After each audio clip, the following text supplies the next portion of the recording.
आनंदित मन होकर आओ हम एक दूसरे से कहें जय यीशु। जो आज का टॉपिक है वो ऐसे है, आज प्रभु आपके द्वारा दूसरों को बचाएगा। आनंदित हो? हाँ, आनंदित होना चाहिए, क्योंकि आज प्रभु मेरे द्वारा और आपके द्वारा दूसरों को बचाने वाला है। पहले हम सुनेंगे कि किस तरह उस महान प्रभु ने अपने लोगों के द्वारा दूसरों को बचाया। तो उन शिक्षा को सुनकर हम भी आज प्रयत्न करेंगे कि हम भी लोगों को बचाएं, अपने पड़ोसियों को बचाएं। प्रेरित चरित्र अध्याय 16 पद संख्या 31 में लिखा है, आप प्रभु ईसा में विश्वास कीजिए। तो अगर आपको अपने आप को बचाना है, दूसरों को बचाना है, तो क्या करना है? ईसा यानी प्रभु यीशु में विश्वास कीजिए, तो आपको और आपके परिवार को मुक्ति प्राप्त होगी। आनंदित करने वाला वचन। विश्वास करो, आपको और आपके परिवार को मुक्ति मिलेगी।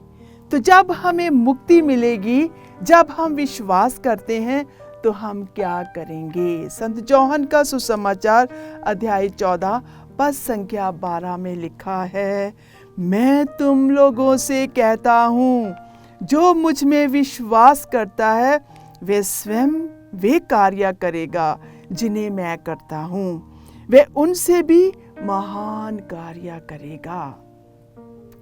इन वचनों से हमें ज्ञात होता है कि हमारा प्रभु कितना महान है। वे अपने आप को मेहमानवित नहीं करता है, किंतु वे हमें भी मेहमानवित करना चाहता है। कैसे करना चाहता है? कहता है, जो मुझ में विश्वास करता है वे स्वयं वे कार्य करेगा जिन्हें मैं करता हूँ। तो प्रभु ने कौन से कार्य किए? प्रभु ने क्या किया?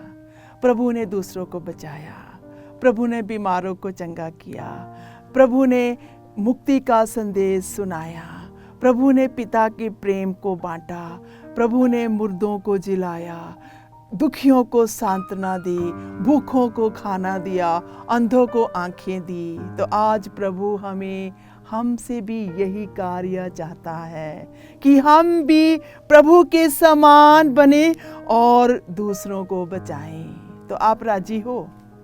हाँ, विश्वास करती हूँ कि आप राजी हैं। तो आओ हम आगे वचन को सुनते हैं, प्रभु हमें क्या कहना चाहता है। प्रभु कहता है कि जो कार्य मैंने किए हैं वही कार्य तुम भी करोगे। वचन हम देखते हैं, महान कार्य। प्रेरित चरित्र अध्याय 5 पद संख्या 15 से 16 में हम पढ़ते हैं, महान कार्य क्या है और कौन कौन कार्य कर सकता है। कहते हैं, लोग रोगियों को सड़कों पर ले जाकर खटोलों तथा चारपाइयों पर लिटा देते थे, ताकि जब पेतरुस उधर गुजरे तो उसकी छाया उनमें से किसी पर पड़ जाए। तो ये है महान कार्य। जो प्रभु पर विश्वास करेगा वे बचाया जाएगा, और जो बचाया जाएगा वे दूसरों को बचाएगा। पेतरुस प्रभु यीशु के द्वारा बचाया गया। पेतरुस प्रभु यीशु के द्वारा अभिषिक्त किया गया, अभिषेक किया गया, पवित्र आत्मा से भरपूर किया गया, और वे भी वही महान कार्य करने लगा जो प्रभु यीशु ने किए थे। लोगों ने पेतरुस पर विश्वास किया और उन्होंने अपने बीमार लोगों को उसके सामने रखने की कोशिश की। उन्हें मालूम था कि पेतरुस यहाँ से गुजरने वाला है। यरूशलेम के आसपास के नगरों से भी लोग बड़ी संख्या से एकत्रित हो जाया करते थे। कहते हैं कि दूर दूर से भी लोग उसके पास आते थे। वे अपने साथ रोगियों तथा अशुद्ध आत्माओं से पीड़ित व्यक्तियों को ले आते और वे सब चंगे कर दिए जाते। तो मेरे प्रियो, मेरे प्यारे बहनों भाइयों, ये है प्रभु की अद्भुत चमत्कार, ये है प्रभु के महान कार्य। इसी तरह हम देखते हैं संत मत्ती का सुसमाचार अध्याय 8 पद संख्या 16 और 17 में देखते हैं कि प्रभु जिस तरह प्रभु कार्य करते थे उसी तरह पेतरुस के द्वारा कार्य हुए। संध्या होने पर बहुत से अपदोतग्रस्त को ईसा के पास ले आए। ईसा ने शब्द मात्र से अपदूतों को निकाला और सब रोगियों को चंगा किया। प्रभु ने वादा किया था कि जो मुझ में विश्वास करेंगे वे महान कार्य करेंगे और उन्हीं कार्यों को करेंगे जो मैंने किए हैं। इस प्रकार नबी ईसायाह का ये कथन पूरा हुआ। उसने हमारी दुर्बलताओं को दूर कर दिया और हमारे रोगों को अपने ऊपर ले लिया। तो आज प्रभु हमें भी बुलाता है। पेतरुस ने जिस तरह किया, पेतरुस ने प्रभु यीशु के पद चिन्हों पर चलकर वही काम किए जो यीशु ने किए। यीशु ने लोगों को चंगा किया, अपदूत निकाले। उसी तरह हम देखते हैं पेतरुस ने भी बहुत सारे अशुद्ध आत्माओं से पीड़ित व्यक्तियों को चंगा किया, बीमारों को चंगा किया। तो अभी हम देखेंगे किस तरह अनन्यास के द्वारा प्रभु यीशु काम करते हैं।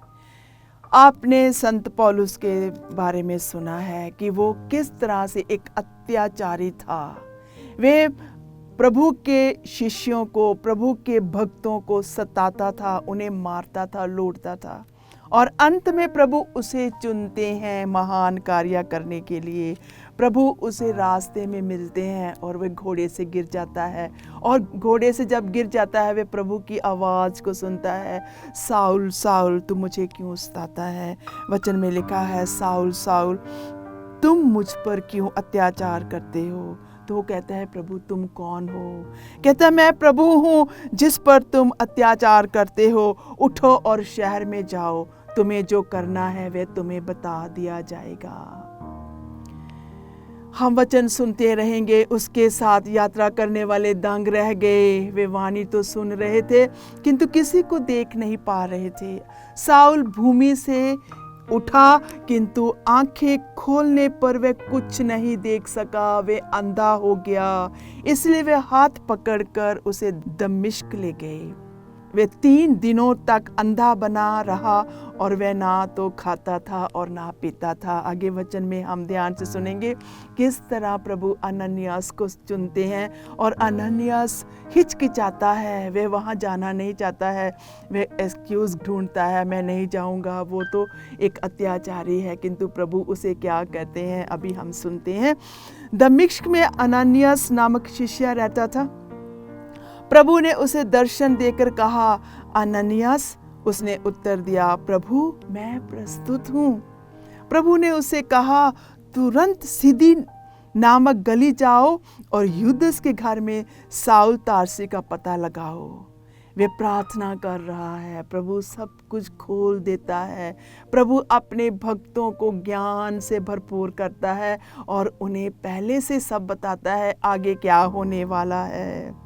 उसने दर्शन में देखा कि दूसरी तरफ पौलुस को भी दर्शन मिलते हैं। उसने दर्शन में देखा कि अनन्यास नामक मनुष्य उसके पास आकर उस पर हाथ रख रहा है। देखो, प्रभु एक अत्याचारी को एक भविष्यद्वक्ता, एक संदेशवाहक बनाता है जिससे दृष्टि प्राप्त हो जाए। अनन्यास नामक मनुष्य उसके पास आकर उस पर हाथ रख रहा है जिससे उसे दृष्टि प्राप्त हो जाए।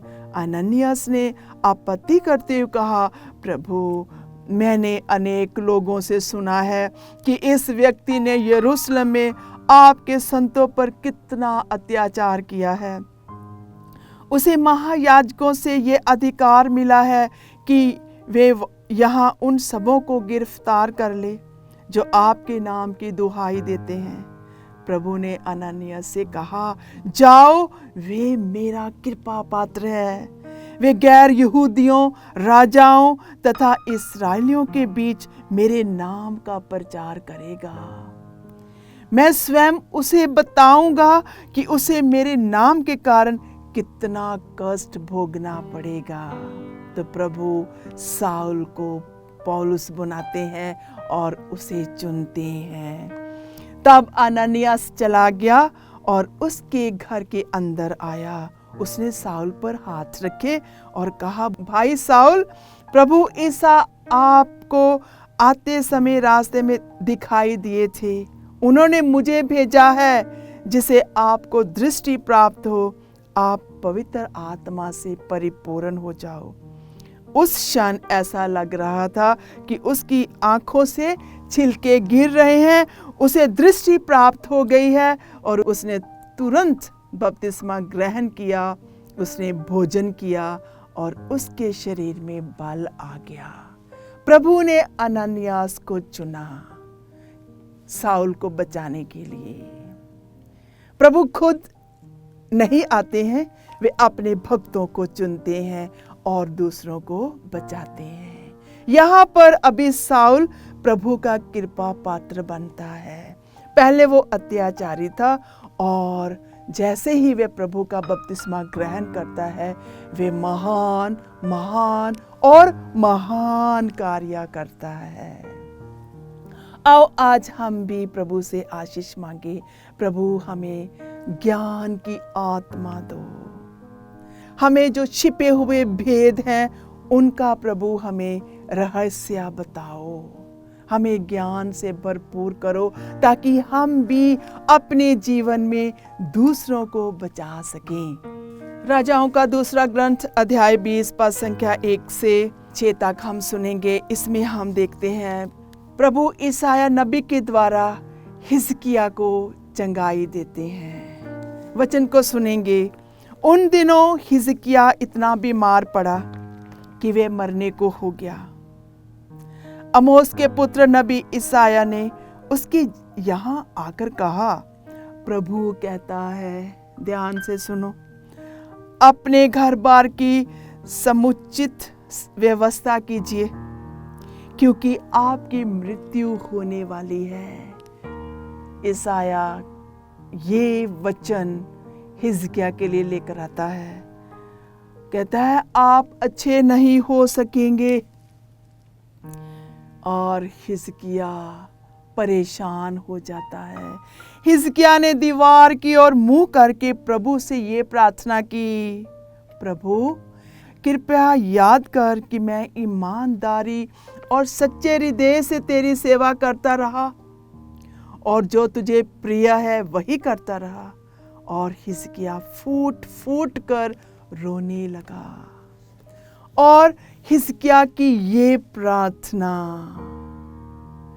हृदय की प्रार्थना, ईमानदारी की प्रार्थना प्रभु के कानों तक पहुंची।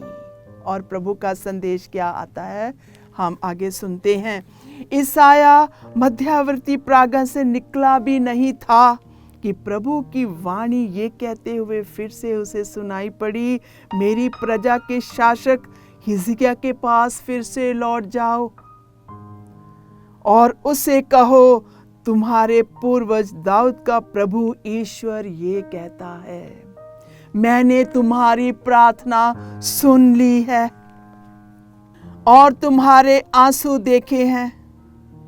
देखो मैं तुम्हें अच्छा कर दूंगा और तुम तीसरे दिन ईश्वर के मंदिर जाओगे। मैं तुम्हारी आयु 15 वर्ष बढ़ा दूंगा। कितना सुंदर प्रभु बचाता है। प्रभु अपने भक्तों के द्वारा अपने भक्तों को संदेश भेजता है। प्रभु अपने भक्तों के द्वारा महान कार्य करता है। आओ आज हम भी प्रभु से यही आशीष मांगे कि हम भी हिजकिय्याह की तरह फूट फूट कर प्रभु से प्रार्थना करें। जो भी हमारे काम रुके हुए हैं, जो भी हम निराशा में हैं, जहाँ हमारी बीमारियों से हम परेशान हैं, किसी भी हालात में हैं, उस हालात को आओ हम प्रभु के सामने रखें। तो मैं विश्वास करती हूँ कि प्रभु अपने वचन को बदलता है, वे हमारे जीवन को भी बदल देगा। राजाओं का ग्रंथ अध्याय 6 पद संख्या 1 से 7 में हम देखते हैं किस तरह एलीशा घर बनाने में मदद करता है। प्रभु हर जरूरत को पूरा करता है। प्रभु हर जरूरतमंद के पास पहुंचता है अपने भक्तों के द्वारा, और वह अपने महान कार्य दिखाता है। एक बार नबी के शिष्यों ने अलीशा से कहा, ये घर जिसमें हम आपके साथ रहते हैं हमारे लिए छोटा पड़ता है। कहते हैं ये घर छोटा पड़ता है, इसे बड़ा बनाएं। हम यरदन तट पर जाएं और वहां से हम में से प्रत्येक एक एक बल्ली लाएं और हम यहाँ रहने के लिए एक घर बनाएं। तो नबी के शिष्य जो हैं वे अलीशा से कहते हैं कि आओ हम घर बनाएं, और नबी उनकी योजनाओं को सुनता है और उनकी मदद के लिए आगे बढ़ता है। उसने कहा जाओ, किंतु उनमें से एक ने कहा कृपया आप भी अपने इन दासों के साथ जाइए। तो जब उसे हुक्म मिलता है कि आप भी अपने दासों के साथ जाइए, तो वो जाता है। उसने उत्तर दिया, हाँ मैं भी साथ चलूंगा, और वे उनके साथ गया। जब वे यरदन के पास पहुंचकर लकड़ी काटने लगे, तो लकड़ी काटते समय किसी की कुल्हाड़ी की फाल निकलकर पानी में जा गिरी। उसने चिल्लाकर कहा, स्वामी ये उधार मांगी कुल्हाड़ी है। उसने भीख मांगी, मैं अभी क्या करूं, क्योंकि ये मांगी हुई है, मैं मांग कर लेकर आया हूं। ईश्वर भक्त ने पूछा, वे कहाँ गिरी है? उसने वे स्थान बताया। अलीशा ने एक लकड़ी का टुकड़ा काटकर वहां फेंका, और इस प्रकार उस फाल को पानी के ऊपर तैरा दिया। अद्भुत कार्य, चमत्कार, महान कार्य। तब उसने कहा, इसे निकालो, और उसने अपने हाथ बढ़ाकर उसे निकाल लिया। तो ये है चमत्कार, ये है बड़े बड़े काम। तो अलीशा नबी मदद के लिए आगे बढ़ते हैं, और जब कुल्हाड़ी गिर जाती है उनकी मदद करते हैं। राजाओं का दूसरा ग्रंथ अध्याय 2 पद संख्या 19 से 22 में हम सुनते हैं दूसरा चमत्कार, तीसरा चमत्कार। कितने चमत्कार हम आज सुनेंगे, महान कार्य सुनेंगे। नगर के निवासियों ने अलीशा से कहा, जैसा कि हमारे स्वामी देख रहे हैं, इस नगर की स्थिति अच्छी है, लेकिन पानी दूषित है और देश गर्भपात से पीड़ित है। सो लोग अपनी चिंताएं भक्त के पास लेकर आते हैं, नबी के पास लेकर आते हैं। कहते पानी दूषित है और बहुत से लोग गर्भपात से पीड़ित हैं। उसने कहा, मेरे पास एक नया पात्र ले आओ। तो एक नया पात्र, एक नया बर्तन लेकर आते हैं और उसमें नमक डाल दो। सो वे भक्त की यानी नबी का कहना मानते हैं। वे बर्तन लेकर आते हैं, फिर नमक लेकर आते हैं। वे उसके पास लाए। उसने पानी के स्रोत के पास जाकर ये कहते हुए उसमें नमक डाल दिया, प्रभु का कहना है कि मैं ये पानी स्वच्छ कर देता हूँ। प्रभु का कहना है, कहता है कि ये काम करो, किंतु ये प्रभु का कहना है। अतः भविष्य में ये ना तो मृत्यु का कारण बनेगा और ना गर्भपात का। अलीशा के कहने के अनुसार वे पानी स्वच्छ हो गया, वे आज तक स्वच्छ है। तो ये है महान कार्य, नबियों के द्वारा, शिष्यों के द्वारा, भक्तों के द्वारा प्रभु काम करते हैं। प्रेरित चरित्र अध्याय 8 पद संख्या 26 से 40 तक, इसमें भी हम देखते हैं किस तरह फिलिप खोजे को बपतिस्मा देता है, और ये भी अचानक, भयानक, महान, हैरान कर देने वाला वचन। ईश्वर के दूत ने फिलिप से कहा, उठिए। तो प्रभु क्या करते हैं, अपने दूतों के द्वारा अपने भक्तों को उठाते हैं। यरूशलेम में गाजा जाने वाले मार्ग पर दक्षिण की ओर जाइए। कि प्रभु अपने भक्तों के द्वारा, शिष्यों के द्वारा नबियों के द्वारा जब काम करवाता है तो वो उन्हें दर्शन में कहता है, उठो और जाओ, ये मार्ग निर्जन है। कहते कि यहाँ पे कोई भी नहीं चलता है, निर्जन स्थान है। वे उठकर चल पड़ा। उस समय एक इथोपियाई खोजा यरूशलेम की तीर्थ यात्रा से लौट रहा था, और ये कहा जा रहा यरूशलेम से लौट रहा था। वे इथोपिया की महारानी कंदाके का उच्चाधिकारी तथा प्रधान कोषाध्यक्ष था।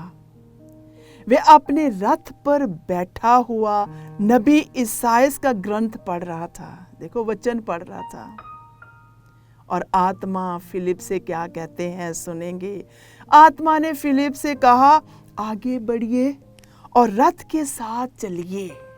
तो प्रभु अपने भक्तों के साथ बातचीत करता है, उन्हें डायरेक्शन देता है, ऐसे करो, यहाँ जाओ। और जब भक्त सुनता है तो वो आज्ञा के अनुसार चलता है, तो उसके जीवन में महान कार्य होते हैं। फिलिप दौड़कर उसके पास पहुंचा और उसे नबी इसायास का ग्रंथ पढ़ते सुनकर पूछा, आप जो पढ़ रहे हैं क्या उसे समझते हैं? उसने उत्तर दिया, जब तक कोई मुझे ना समझाए तो मैं कैसे समझूंगा। तो प्रश्न का उत्तर बहुत सही था, जब तक कोई मुझे नहीं समझाएगा तो मैं कैसे समझूंगा। उसने फिलिप से निवेदन किया कि वे चढ़कर उसके पास बैठ जाए।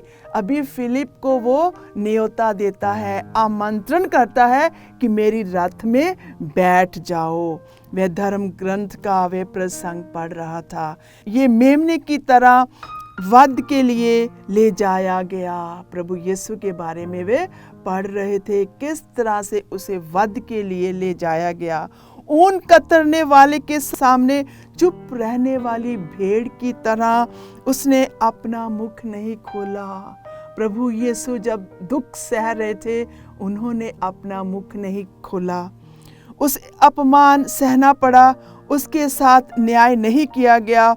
उसकी वंशावली की चर्चा कौन कर सकेगा? उसका जीवन पृथ्वी पर से उठा लिया जाएगा। कहते हैं उसे अपमान सहना पड़ेगा, किंतु उसका कोई भी साथ नहीं देगा, उसका न्याय नहीं किया जाएगा, किंतु उसकी कोई भी चर्चा नहीं करेगा। उसे पृथ्वी पर उठा लिया जाएगा। खोजे ने फिलिप से कहा, आप कृपया मुझे बताइए, नबी किसके विषय में ये कह रहा है, अपने विषय में या किसी दूसरे के विषय में? तब फिलिप ने धर्म ग्रंथ के इस प्रसंग को आधार बनाकर उसे ईसा का सुसमाचार सुनाया। यात्रा करते करते वे एक जलाशय के पास पहुंचे। खोजे ने कहा, यहाँ पानी है, मेरे बपतिस्मे में क्या बांधा है? उसने रथ रोकने का आदेश दिया। तब फिलिप और खोजा दोनों जल में उतरे और फिलिप ने उसे बपतिस्मा दिया। जब वे जल से बाहर आए तो ईश्वर का आत्मा फिलिप को उठा ले गया। खोजे ने उसे फिर नहीं देखा, फिर भी वे आनंद के साथ अपने रास्ते चल पड़ा। फिलिप ने अपने को अजातोस में पाया और वे कैसरिया पहुंचने तक सब नगरों में सुसमाचार का प्रचार करता रहा। कितना सुंदर वचन,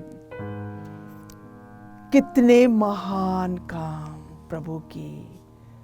फिलिप के द्वारा खोजे को बपतिस्मा मिलता है और आनंदित होकर अपना रास्ता चला जाता है। वे फिलिप को नहीं देखता है, फिर भी वो आनंदित होकर चला जाता है, क्योंकि उसकी आत्मा को शुद्धता का बपतिस्मा मिला। मेरे प्यारे भाइयों और बहनों, आज हम भी फिलिप के समान प्रभु के साथ जुड़े रहें। प्रभु हमसे बातें करेगा और प्रभु हमारे द्वारा बहुत सारे कार्य करेगा। आओ हम प्रार्थना करें। प्यारे पिता ईश्वर, जिस तरह तूने अपने लोगों को बचाया और अपने ही भक्तों को एक साधन बनाकर उनके जीवन में खुशहाली दी, उन्हें आनंदित किया, उसी तरह आज हम भी यही आशीष चाहते हैं। आप हमें नए तौर से अपनी आत्मा से हमें अभिषेक करो, ताकि हम भी स्वर्गीय ज्ञान को प्राप्त करके स्वर्गीय बातों में लगे रहें और तेरे प्रेम का प्रचार, तेरे प्रेम की चंगाई, तेरे प्रेम की सांत्वना, तेरे प्रेम का शुभ संदेश लोगों तक पहुंचाते रहें।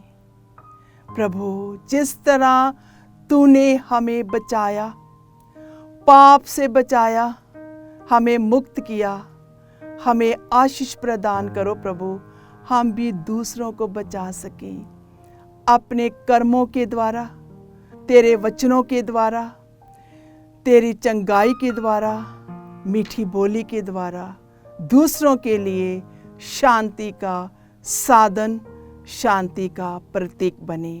ये प्रार्थना करते हैं प्रभु यीशु के नाम से, आमीन।